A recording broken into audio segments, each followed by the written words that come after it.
देख रहे हैं स्पेशल रिपोर्ट न्यूज रूम से। आपके साथ मैं हूं अंजना ओम कश्यप। कश्मीर में दहशतगर्दी पर नई सिरदर्दी की बात होगी। इस वक्त की बड़ी खबर हम आपको बता दें, कश्मीर से है। सुरक्षा एजेंसियों ने बड़ा फैसला लिया है। पुंछ और राजौरी में लोगों को घरों के अंदर रहने की अपील की गई है। इसी के साथ जगह जगह अनाउंसमेंट करके लोगों को ये आगाह कराया जा रहा है कि वो घरों में रहें। हम आपको बता दें कि अपील के पीछे पिछले 9 दिनों से इलाके में जारी एनकाउंटर है। सुरक्षा एजेंसियों ने टारगेट किलिंग में शामिल आतंकियों को सफाया करने के लिए पूरा इलाका घेर लिया है।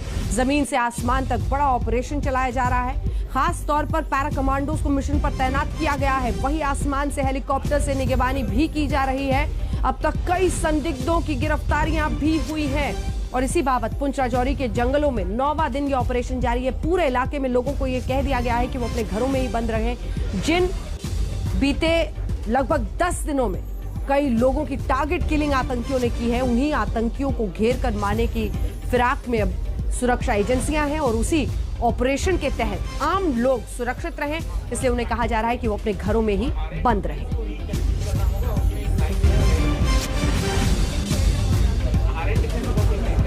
तो आतंकियों के खिलाफ ये जम्मू कश्मीर में बड़ा ऑपरेशन है। हेलीकॉप्टर्स की भी मदद ली जा रही है। एक तरफ कश्मीर में दहशतगर्दी के खिलाफ ये बड़ा ऑपरेशन जारी है, दूसरी तरफ घाटी में गैर कश्मीरियों की टारगेट किलिंग को लेकर विपक्ष केंद्र सरकार पर हमलावर है।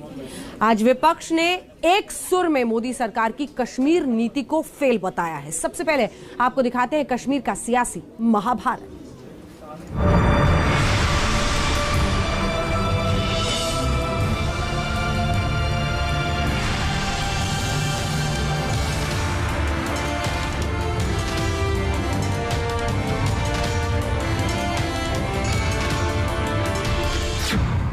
मोदी की कश्मीर नीति पर विपक्ष का प्रहार।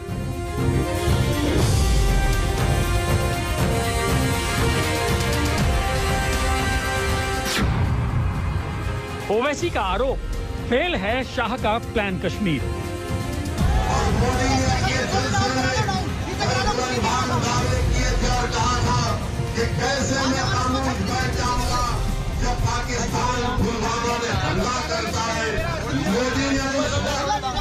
हमारी फौज को इस्तेमाल किया और पार्लियामेंट इलेक्शन में वोटों को बटोरने का काम किया। शिवसेना का सीधा वार, नाकाम है मोदी सरकार।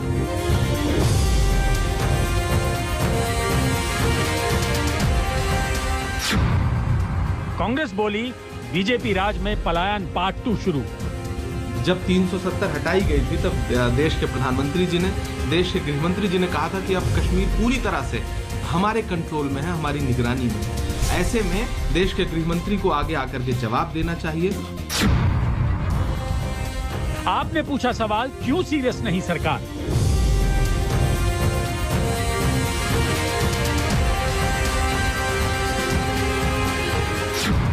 कश्मीर पर आर पार क्या करेगी केंद्र सरकार?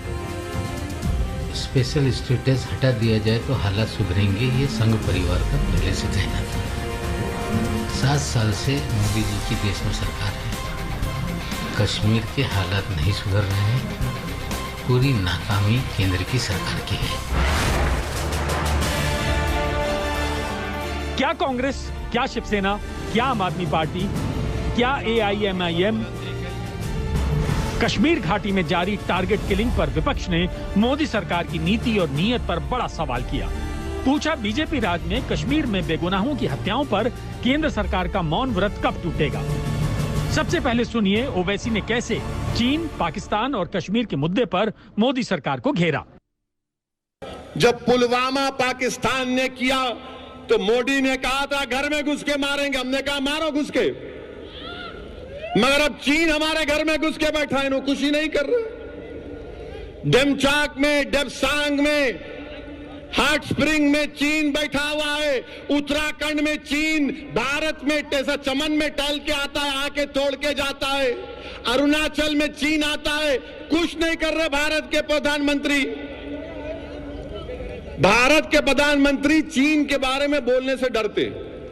ऐसा लगता है कभी कभी चाय में भी चीनी नहीं डालते, नहीं चीन निकल जाएंगे। और तीसरी बात, हम भारत के प्रधानमंत्री से यह पूछना चाह रहे, मोदी जी 9 फौज के सिपाही हमारे बहादुर मारे गए। कितने? 9। 9 फौज के सिपाही मारे गए और 24 तारीख को इंडिया पाकिस्तान का T20 होगा। आरोप यही है कि कश्मीर के अंदर से लेकर देश के बॉर्डर तक मोदी सरकार की पॉलिसी फेल है। विपक्ष का कहना है कि मोदी सरकार ने वादा कश्मीर में शांति बहाली का किया था, लिहाजा मौजूदा बदहाली के लिए जिम्मेदार भी केंद्र सरकार ही है। जब खुद ही भारतीय जनता पार्टी के लोग कहने लग जाएं कि आतंकी हमले बढ़ रहे हैं और सरकार विफल रही है, तो कहीं ना कहीं प्रश्न चिन्ह उठता है कि केंद्र की सरकार, जो एडमिनिस्ट्रेटर्स हैं जम्मू एंड कश्मीर में, वो लोग क्यों हाथ पे हाथ रखकर बैठे हुए हैं। और सच्चाई क्या ये नहीं है कि पुलवामा अटैक भी जम्मू कश्मीर में हुआ था, इन्हीं के कार्यकाल में हुआ था। भारतीय जनता पार्टी और मोदी सरकार पूरी तरह से कश्मीर में, वहाँ चाहे हमारे कश्मीरी पंडित भाई बहन हो, चाहे वहाँ हमारे सिख भाई बहन हो, और चाहे वहाँ हमारे मुस्लिम भाई बहन हो, उनकी सुरक्षा में पूरी तरह से फेल हुई है। बड़ी शेखी बघेर कर 2 साल पहले उन्होंने जम्मू कश्मीर की सत्ता ली थी, पर आज कश्मीर दोबारा से 1980 और 90 के दशक में पहुंच गया है। हाल ही के कुछ दिनों के अंदर उग्रवादियों ने एक संदेश दिया है कि वहां पे बाहर के, मतलब जम्मू कश्मीर के बाहर के लोगों के साथ इस तरीके का व्यवहार होगा। मुझे लगता है केंद्र सरकार को इसको बहुत ज्यादा सीरियसली लेना चाहिए। विपक्ष के वार के पीछे सबसे बड़ा हथियार प्रधानमंत्री नरेंद्र मोदी और गृह मंत्री अमित शाह का वही बयान है जो आर्टिकल 370 और 35 से हटाने के बाद दिया गया था। जम्मू कश्मीर और लद्दाख के लोगों को विकास से और समान अधिकारों से वंचित रखा था। इस स्थिति का लाभ आतंकवाद और अलगाववाद बढ़ाने वाली ताकतें उठा रही थी। अब भारत के संविधान ने जो अधिकार बाकी भारतीयों को दिए हैं, वही अधिकार जम्मू कश्मीर और लद्दाख के लोगों को भी मिल गए हैं। बीते चंद दिनों में जम्मू कश्मीर से आने वाली तस्वीरें भयावह हैं। बस स्टेशन से लेकर रेलवे स्टेशन तक पलायन के शिकार बने गैर कश्मीरियों की भीड़ मौजूद है, तो दूसरी तरफ घाटी में अब भी दहशतगर्दों और सुरक्षा बलों के बीच एनकाउंटर जारी है। सवाल यही है कि दहशत और डर के बीच कश्मीर में अमन चैन कब लौटेगा। श्रीनगर से अशरफ वानी के साथ जम्मू से सुनील जी भट्ट, आज तक। AIMIM चीफ असदुद्दीन ओवैसी की तकरीरों को लेकर कई बार सवाल उठाए जाते हैं, लेकिन कश्मीर को लेकर ओवैसी ने मोदी सरकार से 3 तीखे सवाल किए हैं। ओवैसी के सवाल पर मोदी सरकार के मंत्री ने क्या जवाब दिया, इसे आपको सुनना चाहिए। मोदी जी, 9 फौज के सिपाही हमारे बहादुर मारे गए। कितने? 9 फौज के सिपाही मारे गए और 24 तारीख को इंडिया पाकिस्तान का T20 होगा। मोदी जी, क्या आपने नहीं कहा था कि फौज मर रही है और मनमोहन सिंह की सरकार बिरयानी खिला रही है? 9 फौज के सिपाही मर गए तो आप T20 खेलेंगे। पाकिस्तान कश्मीर में T20 खेल रहा है भारत के लोगों के जानों से। आतंकवाद के मुद्दे पर कभी भी इस तरह की गंदी और घटिया पॉलिटिक्स नहीं की गई है। देश सुरक्षित हाथों में है, किसी को भी भय और भ्रम फैलाने की कोशिश नहीं करनी चाहिए। हमारे सुरक्षा बल सक्षम हैं आतंकवाद के खात्मे के लिए भी और आतंकवादियों के आकाओं के खात्मे के लिए भी। लेकिन अनफॉर्चुनेटली कुछ लोग ऐसे हैं कि जब हमारे सुरक्षा बल सर्जिकल स्ट्राइक करके आतंकवादियों का सफाया करेंगे तो सीमा पार से सबूत मांगा जाएगा, यहां से सवाल होगा, सबूत और सवाल की जुगलबंदी शुरू हो जाएगी। बिहार के करीब काम करने वालों का कत्ल हो रहा है, टारगेटेड किलिंग हो रही है। क्या कर रही है आईबी, अमित शाह? इंटेलिजेंस क्या कर रहा है कश्मीर में? हथियार आ रहे हैं और आपके मैच खेलेंगे। पाकिस्तान के पास से टेररिस्ट आ रहे हैं। कौन सा सीज फायर आपने किया LOC पर? क्यों किया आपने ऐसा सीज फायर किया कि ड्रोन से हथियार आते हैं? देश सुरक्षित हाथों में है। देश के लोगों की सुरक्षा सरकार की प्राथमिकता थी, है और रहेगी। और उस सुरक्षा के आड़े और उस सुरक्षा को नुकसान पहुंचाने की किसी भी स्तर की कोई कोशिश होगी उसका जो है वो मुस्तैदी के साथ जवाब दिया जा रहा है। आप चिंता मत करिए। आतंकवादियों के खात्मे के लिए मजबूती और मुस्तैदी के साथ सुरक्षा बल काम कर रहे हैं और जिन लोगों ने ये हरकतें की हैं उनको उसका मुंह तोड़ जवाब मिल रहा है। 70 निकाला तो बहुत बोले थे, सब खत्म हो गया। कश्मीर में क्या खत्म हुआ? कुछ खत्म नहीं हुआ। टारगेटेड किलिंग कश्मीर में हो रही है। ये मोदी सरकार की नाकामी है जो कश्मीर में हो रहा है। आपके पास कोई पॉलिसी नहीं है टेररिज्म के ऊपर। कुछ लोगों जो है वो सेकुलर शेरवानी पहन के कमनल कारस्तानी के मसीहा बने हुए हैं और इस तरह के जो सेकुलर शेरवानी पहन के कमनल कारस्तानी के ठेकेदारी करने वाले लोग हैं उनको एक बात समझना चाहिए कि न ये देश जो है वो इस तरह की कमनल कारस्तानी और कंफ्यूजन करने वाली कारस्तानी से प्रभावित होने वाला है, न उत्तर प्रदेश। और खासतौर से उत्तर प्रदेश तो बहुत परिपक्व लोगों का प्रदेश है। ऐसी सेकुलर शेरवानी और कमनल कारस्तानी वालों को बैरंग वापस करता है। कश्मीर में टारगेट किलिंग को लेकर खूब सियासत हो रही है और आप देख भी रहे हैं, लेकिन इस सियासत के केंद्र बिंदु में जो गैर कश्मीरी मजदूर हैं, वही दिहाड़ी मजदूर जो घाटी से घर वापसी को मजबूर हैं। आज तक संवाददाता सुनील जी भट्ट ने तमाम ऐसे गैर कश्मीरी मजदूरों से बात की। मजदूरों ने जो बताया, मजदूरों ने जो झेला, उसे सुनकर किसी का भी कलेजा कांप उठे।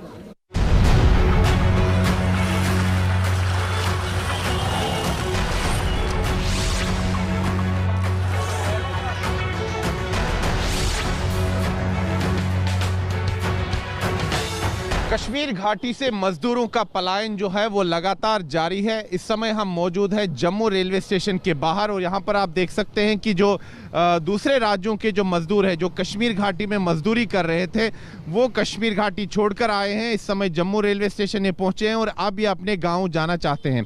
दरअसल जिस प्रकार से हाल फिलहाल में कश्मीर घाटी में आतंकवादियों ने जो है मजदूरों को निशाना बनाया है, उत्तर प्रदेश के मजदूरों को, बिहार के मजदूरों को, उसके कारण जो बाकी मजदूर वहाँ पर कार्य कर रहे हैं उनमें भय उत्पन्न हो गया है और अब वो है अपना सामान पैक करके जो है गाँव जा रहे हैं। पलायन की इस भीड़ में मोहम्मद कादिर भी हैं, रूपलाल भी हैं, दहशत में लिपटे इन चेहरों में ब्रिज भी हैं और तारिक अनवर भी।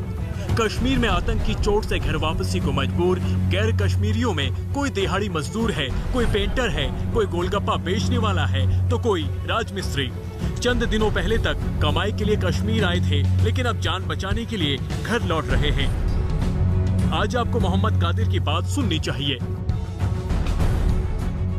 कादिर साहब, कौन से राज्य से आप मूलतः? पूर्णिया जिला का है। बिहार से? बिहार से। कश्मीर में कहाँ काम कर रहे थे? वनपू में। कुलगाम में? वनपू में? हाँ, ये इसमें काटपुरा में। अच्छा, कौन से जिले में? कौन से जिले में?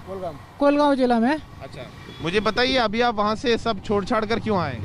छोड़ छाड़ कर आए, बहुत लफड़ा हो रहा है, रूम से मार कर निकाल रहा है, आतंकवाद सब मार रहा है वहाँ पर। अच्छा, आतंकवादी मार रहे हैं? आतंकवाद सब वहाँ पर मार रहा है, सबको, बिहारी को सबको मार रहा है, तो हम लोग भी छोड़ छाड़ के भागने चालू कर दिए। डर है मन में? हाँ, डर से भाग रहे हैं हम लोग भी।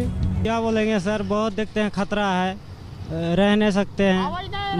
मकान से किराया ले लेता है, निकाल देता, बोलता बाहर में रहो तो लोग। इसी की वजह से जो हम लोग आ गए, डर की वजह से।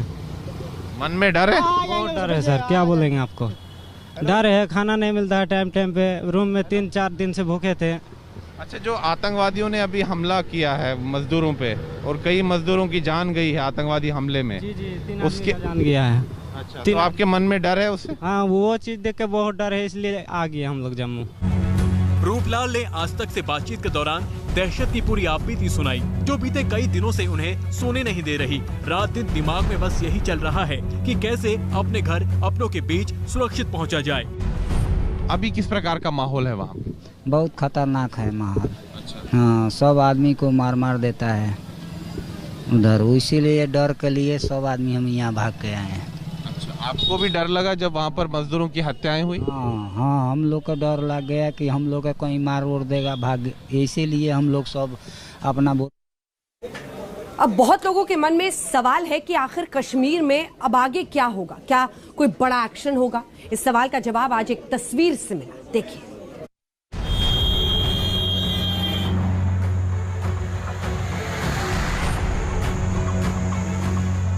आज कश्मीर से आई इन तस्वीरों के बड़े मायने हैं। इन तस्वीरों में कश्मीर में टारगेट किलिंग को अंजाम दे रहे दहशतगर्दों के लिए बड़ा संदेश है। दरअसल आज आर्मी चीफ मुकुंद नरवणे कश्मीर दौरे पर पहुंचे। कश्मीर के अंदर से लेकर देश की सरहद तक ग्राउंड जीरो पर जाकर मौजूदा हालात का जायजा लिया। आतंकवाद के खिलाफ जारी ऑपरेशन पर बड़ी मीटिंग की।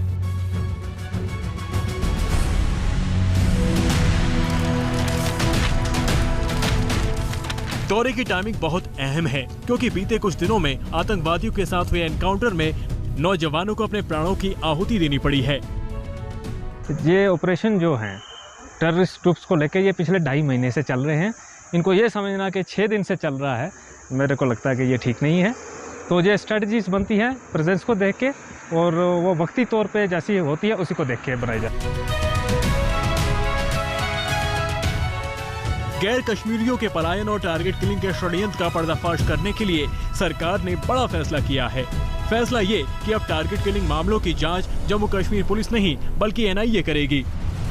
नेशनल इन्वेस्टिगेशन एजेंसी के ऊपर अब एक बड़ी जिम्मेदारी है कि वो निकालें एक तो पाकिस्तान लिंक और दूसरा कि हाइब्रिड मॉड्यूल क्या है, क्योंकि ऐसा बताया जाता है कि आका तो शायद पाकिस्तान में बैठे हैं जो संदेश भेज रहे हैं कि किस पर हमला करना है, किसको टारगेट करना है, लेकिन दूसरी ओर हाइब्रिड मॉड्यूल है जो कि पार्ट टाइम टेररिस्ट हैं, जो कि आके हमला करके फिर गायब हो जाते हैं और एक नॉर्मल लाइफ जीते हैं।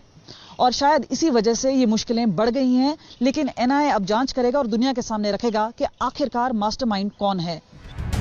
आतंकी साजिश को देखते हुए जम्मू कश्मीर की सुरक्षा बढ़ा दी गई है। चप्पे चप्पे पर कड़ा पहरा है। आज सियासी गलियारे में एक चर्चा और थी। पहले केंद्रीय मंत्री गिरिराज सिंह ने भारत पाक मैच रद्द करने की बात कही थी, अब ओवैसी ने भी मैच रद्द करने की बात की है। इस मुद्दे पर आज तक संवाददाता अशोक सिंघल ने जम्मू कश्मीर के बीजेपी प्रभारी रहे राम माधव से बात की है। सुनिए क्या कह रहे हैं।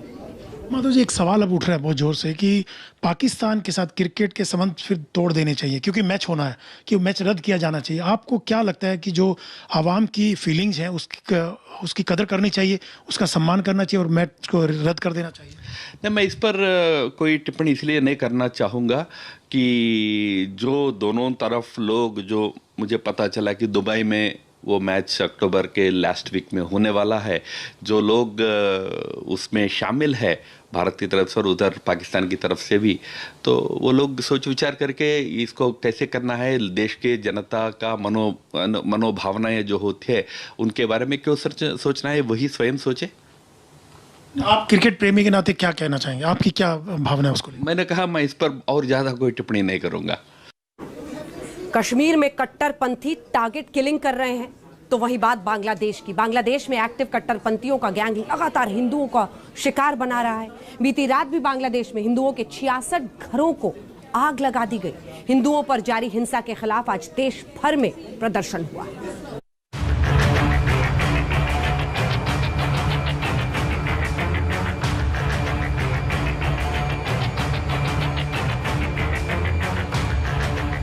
बांग्लादेश में हिंदुओं पर कट्टरपंथियों का नया हमला।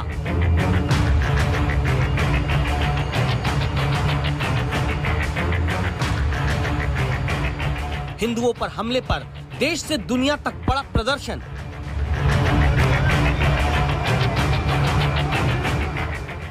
अमेरिका से लेकर UN तक सबने की कड़ी निंदा।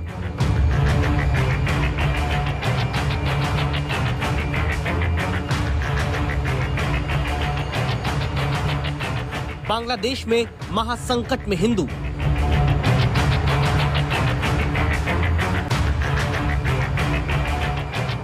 ये तस्वीरें बांग्लादेश में हिंदुओं पर हमले की नई गवाही है। एक बार फिर बीती रात रंगपुर के पीरगंज में हिंदुओं के 66 घरों को आग में खाक कर दिया गया। आगजनी से पहले कट्टरपंथियों ने जमकर लूटपाट की। बांग्लादेश के हिंदुओं की आप बीती रोंगटे खड़े कर देने वाली है। আমাদের ক্ষতি হয়েছে, ঘরে 80,000 টাকা ছিল, আবার হচ্ছে গয়নাগার দিছিল, আবার ঘরের জিনিস জানা যা কিছু ছিল, নতুন কাপড় চোপড়, চাউল ছিল, চাউলের বস্তা ড্রাম থেকে ঢালি নিয়ে সব চলে নিয়ে গেছে, গরু ছাগল। এখন মনে করেন জীবনের ভয়ে ওরা যখন হামলা করছে তখন আমরা সবাই বাইরেই চলে গেছিলাম। কিছুই নাই বাবা, করি খাওয়ার মতো কোনো বুদ্ধি নাই বাবা, কেন করি চলে ঘরে যেমন বাঁচাবো বাবা রে।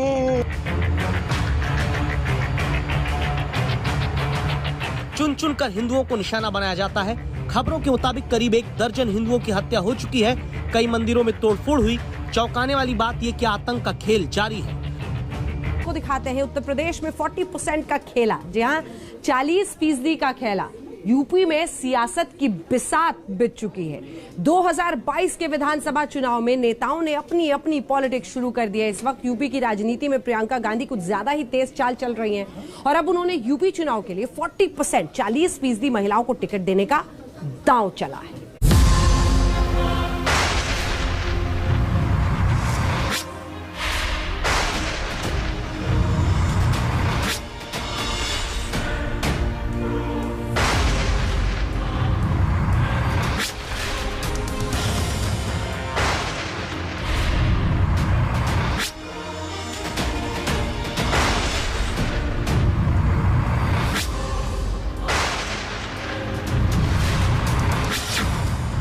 यूपी चुनाव के लिए शुरू हो गई तगड़ी पॉलिटिक्स।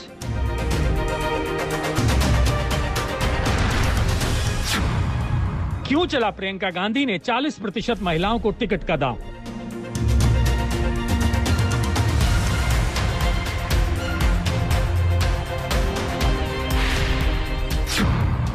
यूपी में प्रियंका गांधी कौन कौन सा सियासी कार्ड खेल रही हैं?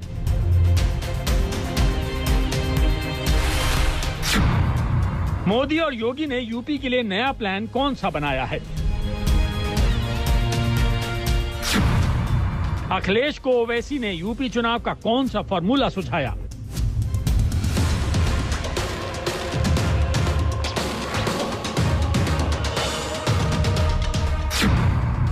क्यों अखिलेश ने कहा कि वो यूपी में 300 सीटें जीत सकते हैं?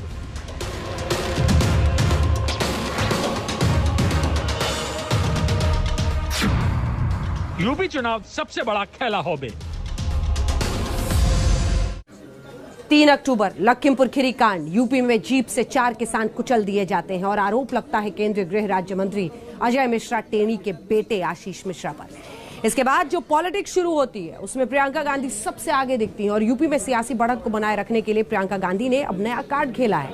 प्रियंका गांधी ने आज ऐलान किया कि यूपी चुनाव में कांग्रेस 40% महिलाओं को टिकट देगी। आइए देखते हैं प्रियंका को ये आइडिया कहां से और क्यों आया।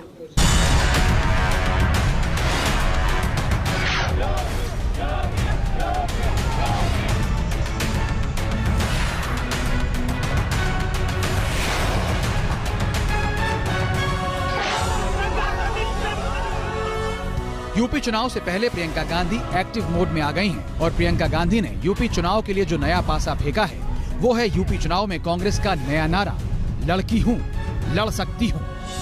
इसके लिए प्रियंका गांधी ने यूपी विधानसभा चुनाव में 40% महिलाओं को टिकट देने का ऐलान किया। हमारी पहली प्रतिज्ञा के बारे में बात करना चाहती हूँ मैं। हमने तय किया है कि आने वाले विधानसभा चुनाव में उत्तर प्रदेश में कांग्रेस पार्टी 40% टिकट महिलाओं को देगी। आज हम आपको दिखाएंगे कि कैसे प्रियंका गांधी ने यूपी में अपनी राजनीति से हलचल मचा दी। हम आपको दिखाएंगे कि कैसे राजनीति के जानकार ये कहने लगे कि कांग्रेस में प्रियंका गांधी ने नई जान सी फूंक दी है। लेकिन क्या महिलाओं के लिए टिकट का आरक्षण तुरुप का पत्ता साबित होगा? अब प्रियंका गांधी ने यूपी के हाथरस कांड से लेकर लखीमपुर खीरी कांड पर योगी सरकार को घेरा। प्रियंका ने आज 4 लड़कियों की बात भी की। उन्नाव, हाथरस, चंदौली और सोनभद्र की बेटियों को अपना नया फैसला समर्पित किया। ये निर्णय मैंने उस महिला के लिए लिया है जिसने गंगा यात्रा के दौरान मेरी नाव को वापस तट पर बुला के कहा कि मेरे गांव में पाठशाला नहीं है, मैं अपने बच्चों को पढ़ाना चाहती हूँ। ये निर्णय चंदौली में जो शहीद एयरफोर्स के पायलट हैं उनकी बहन वैष्णवी के लिए है, जिसने मुझे कहा कि उनके भाई शहीद हो गए हैं लेकिन वो पायलट बनना चाहती है। ये निर्णय उन्नाव की उस लड़की के लिए है जिसको जलाया गया, मारा गया, उसकी भाभी के लिए है जो आज भी संघर्ष कर रही है उसका, और उसकी 9 साल की भाभी की बेटी के लिए है जिसको स्कूल में धमकाया गया था। ये निर्णय हाथरस की उस माँ के लिए है जिसने मुझे गले लगाकर कहा कि उसको न्याय चाहिए, उसको न्याय नहीं मिल रहा है। एक लड़की मेरे से मिली, मैंने उससे पूछा क्या बनना चाहती हो बड़ी होकर, उसने कहा प्रधानमंत्री बनना चाहती हूँ। उसके लिए है यह निर्णय। जिस कांग्रेस पर हमेशा से परिवारवाद और वंशवाद को बढ़ावा देने के आरोप लगते रहे हैं, अब प्रियंका ने यूपी में सियासत की आंधी चलाई है। समूचे देश ने प्रियंका की पॉलिटिक्स लखीमपुर खीरी कांड पर देखी है। देश ने प्रियंका गांधी को सियासत की झाड़ू लगाते हुए देखा। लखीमपुर जाने की जिद के लिए यूपी पुलिस से लड़ते हुए देखा। तुमने मुझे ढकेल के तुम यहाँ लाए हो, मुझे जबरदस्ती ले जा रहे हो। और 52 घंटे तक यूपी पुलिस के कैद में योगी और मोदी सरकार पर वार करते हुए देखा। मुझे बिल्कुल मंजूर है। और अब प्रियंका ने 40% महिलाओं को टिकट देने के ऐलान के साथ योगी सरकार पर वार किया। प्रियंका ने कहा कि सुरक्षा महिलाओं की नहीं होती, बल्कि बचाया उन्हें जाता है जो लोगों को कुचलते हैं। यानी ये सीधे सीधे लखीमपुर खीरी कांड की तरफ इशारा है। मैं आप सबसे कहना चाहती हूँ, आप समाज सेविका हैं, आप अध्यापक हैं, आप एक नौजवान महिला हैं जो आप अपना भविष्य बनाना चाहती हैं, आप प्रेस में हैं। अगर आप बदलाव चाहती हैं तो इंतजार मत करिए। आपकी सुरक्षा कोई नहीं करने वाला। सब बातें करते हैं, सुरक्षा करने का जब समय आता है तो सुरक्षा उनकी होती है जो आपको कुचलते हैं। प्रियंका गांधी और कांग्रेस लगातार लखीमपुर खीरी कांड पर केंद्रीय गृह राज्य मंत्री अजय मिश्रा टेनी का इस्तीफा मांग रही है, लेकिन अजय मिश्रा टेनी अभी तक अपने पद पर बरकरार है। उधर प्रियंका के यूपी चुनाव में महिलाओं के आरक्षण की घोषणा पर मायावती ने ट्वीट किया। कांग्रेस जब सत्ता में होती है, वह इनके अच्छे दिन होते हैं तो इनको दलित, पिछड़े व महिलाएं आदि याद नहीं आती, किंतु जब इनके बुरे दिन नहीं हट रहे हैं तो पंजाब में दलित की तरह यूपी में इनको महिलाएं याद आई हैं। वह उन्हें 40% टिकट देने की घोषणा इनकी कोरी चुनावी नाटकबाजी है। महिलाओं के प्रति कांग्रेस की चिंता अगर इतनी ही वाजिब व ईमानदार होती तो कांग्रेस में इनकी सरकार ने संसद व विधानसभाओं में महिलाओं को 33% आरक्षण देने का कानून क्यों नहीं बनाया। जबकि बीजेपी ने कहा कि कांग्रेस घोंसले और परिवार की पार्टी है, ये चुनावी कार्यक्रम है, सिर्फ नारा बनकर रह जाएगा। चुनाव आ गए हैं, अब परिवार की रंगोली और पॉलिटिकल ठिठोली शुरू हो गई है। सबको याद होगा कि पिछली बार जब चुनाव हुए थे तो 2 हंसों की जोड़ी आई थी मैदान में।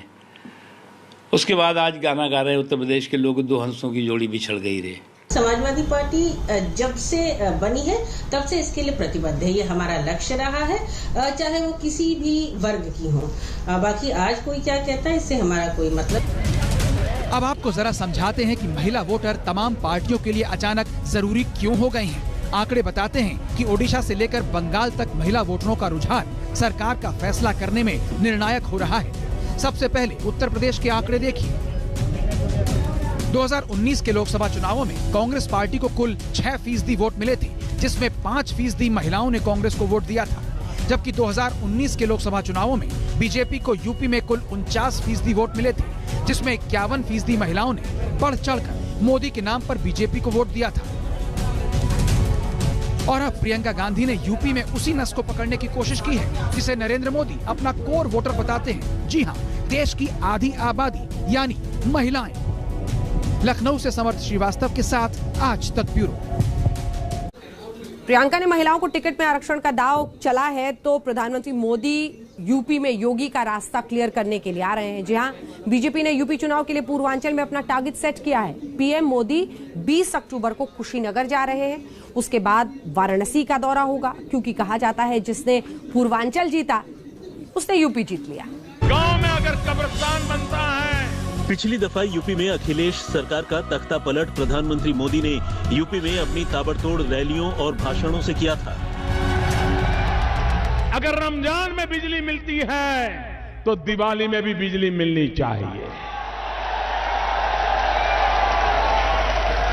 अगर होली पे बिजली मिलती है तो ईद पर भी बिजली मिलनी चाहिए। भेदभाव नहीं होना चाहिए। साल 2017 के यूपी चुनाव में मोदी ने शमशान और कब्रिस्तान वाले भाषण से यूपी की राजनीति ही बदल दी थी। भाइयों बहनों, गांव में अगर कब्रिस्तान बनता है तो गांव में स्मशान भी बनना चाहिए। और अब फिर से यूपी चुनाव का वक्त आ गया है और मोदी और योगी की जोड़ी फिर से राजनीति का नया प्लान लेकर तैयार है, क्योंकि कहते हैं कि देश की सत्ता का रास्ता उत्तर प्रदेश से होकर जाता है। और ये भी कहा जाता है कि यूपी को जीतने के लिए पूर्वांचल को भी जीतना जरूरी होता है। और इसी फॉर्मूले से लगातार 2 लोकसभा चुनाव और 2017 में विधानसभा चुनाव में सबसे ज्यादा सीटें जीतने वाली बीजेपी मिशन 2022 के पूर्वांचल में पैठ बनाने की कोशिशों में जुट गई है। इसी के मद्देनजर प्रधानमंत्री मोदी अपने 5 दिनों में 2 बड़े कार्यक्रम कर पूर्वांचल में चुनावी माहौल बनाने की कवायद करेंगे। मोदी सरकार, मोदी सरकार, मोदी सरकार। किसान आंदोलन और लखीमपुर खीरी कांड के बाद से पश्चिमी यूपी तराई बेल्ट और अवध के इलाके में सरकार के खिलाफ माहौल गर्म है। वहीं पूर्वांचल बीजेपी का अभी भी मजबूत गढ़ माना जाता है, जिसकी सबसे बड़ी वजह पीएम नरेंद्र मोदी का वाराणसी से सांसद होना और गोरखपुर से सीएम योगी का होना है। ऐसे में पूर्वांचल में 5 दिन के अंदर ही प्रधानमंत्री मोदी अपने 2 दौरों के जरिए बीजेपी के चुनावी अभियान का आगाज करेंगे। मोदी के कार्यक्रम को लेकर बीजेपी तैयारियों में जुटी है। कुशीनगर को एक नए मेडिकल कॉलेज देने के लिए प्रधानमंत्री जी कल यहाँ आ रहे हैं। कुशीनगर का अपना ऐतिहासिक महत्व रहा है। तथागत भगवान बुद्ध की महापरिनिर्वाण स्थली के कारण पूरा देश और पूरी दुनिया अत्यंत श्रद्धा भाव के साथ इस स्थान को देखता है। आज हमने अखबार में पढ़ा, मीडिया में बताया कि देश के प्रधानमंत्री उत्तर प्रदेश में आज कुछ 6 या 7 मेडिकल कॉलेज का इफ्तिताह कर रहे हैं। मोदी जी 5 साल खामोश बैठे। हम आपको बता दें कि प्रधानमंत्री मोदी 20 अक्टूबर को भगवान बुद्ध की धरती कुशीनगर में इंटरनेशनल एयरपोर्ट का शुभारंभ करेंगे। साथ ही मेडिकल कॉलेज की भी नींव रखेंगे। इस एयरपोर्ट से पहली अंतर्राष्ट्रीय फ्लाइट श्रीलंका के कोलंबो जाएगी। इसके अलावा पीएम मोदी 478.74 करोड़ रुपए की परियोजनाओं की सौगात भी देंगे, जिसमें 116.21 करोड़ से तैयार 11 परियोजनाओं का लोकार्पण और 326.53 करोड़ की लागत से मेडिकल कॉलेज समेत 3 परियोजनाओं का शिलान्यास करेंगे। वहीं 25 अक्टूबर को सिद्धार्थनगर में मोदी यूपी को 7 नए मेडिकल कॉलेज की सौगात देंगे। सिद्धार्थनगर के बाद मोदी अपने संसदीय क्षेत्र वाराणसी जाएंगे। यहां पीएम काशी से ही आत्मनिर्भर स्वस्थ भारत योजना लॉन्च करने के साथ ही वाराणसी को 5,200 एकड़ रुपए की परियोजनाओं की सौगात देंगे। यूपी में चुनाव की तारीखों के ऐलान से पहले पीएम मोदी पूर्वांचल में 6 जनसभाएं करेंगे। इसमें केंद्र और राज्य सरकार की उपलब्धियां गिनाकर मिशन 2022 को सफल बनाने की कोशिश होगी। प्रियंका गांधी का उत्तर प्रदेश चुनाव को लेकर आखिर प्लान क्या है पूरा, आज तक से एक्सक्लूसिव बातचीत की है, सुनिए। पहले तो सवाल मैं आपसे यही लूंगा, आज जो अनाउंसमेंट हुई है मैम, उसके मायने क्या है यूपी के लिए? उसका मायना सिंपल है।